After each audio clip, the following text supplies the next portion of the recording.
What's up guys, this is Ollie and today we're just doing a very quick video where I'm showing you one of my runs in the current encounter of Treasure Beach, because as it turns out a couple of you have actually sent me messages and asked, hey, do you have a great strategy for the Twin Islands encounter number 3, which is one of the few encounters where you can only bring 3 units to Treasure Beach. The first thing here is we don't want to move Dorga all the way to the danger zone, because you always want to be able to move Dorga before you attack. So one more field I could have gone with her, wanted to play it safe, didn't rush in on the left hand side. On the right hand side I'm having Yasamin and Tim, and those two basically have to handle business on this side. Now I thought for a second jumping with Yasamin into the sea urchin, then decided against it, got kind of lucky with the crit here, but it doesn't really matter. Like, even if you don't crit here and there and everywhere, you're gonna be fine.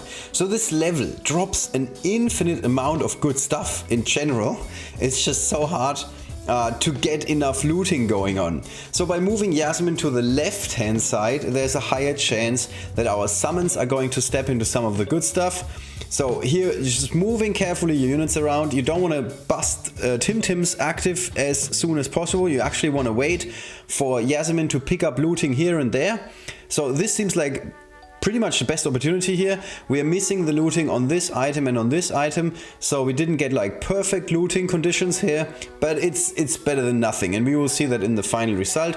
So here we can see some of the basic stuff that I also showed you in my Treasure Beach video. You first always move next to Yasamin, pick up something, then you move Yasamin, pick up something else, basically get some more looting going on. And in this particular case we can place Tim so he affects most stuff on the board, and in the end we come up with a pretty decent result here, something that I'm not going to complain about, because some of these other encounters gave us much less gold. Here we're getting more gold from the looting ability of Yasamin than we got from actually playing the level, and this is my strategy. I tried some other units. For example, I did try to open up with Queen Akeshu and then have Queen Akeshu move on the right side and throw some shades at the opponents. The problem is the shades never stay around for very long. Every new wave takes away the darkness, so the shades don't survive for very long. I also thought about, I didn't do this yet, moving with a flying unit like Tanamu into the middle right away, and then you can attack from the middle. But truth be told, I don't see how any of these strategies are more successful than what I've been doing here. It's a bit of a cheesy strategy. There's nothing like super special about it. There's not much innovation going on, but it works. It works for this level. For reference, you may or may not have seen this towards the end of the video. My Dorga is maxed out and my Tim is pretty high up. Yasamin does not have to be like super developed to tank 1 or 2 hits, like to step on something. Yasamin is a very tanky unit, but you need to have a powerful Dorga. It doesn't need to be level 50 by all means, but it needs to be pretty strong Dorga, so you can actually handle those frog warriors coming your way, and your Tim should be pretty strong.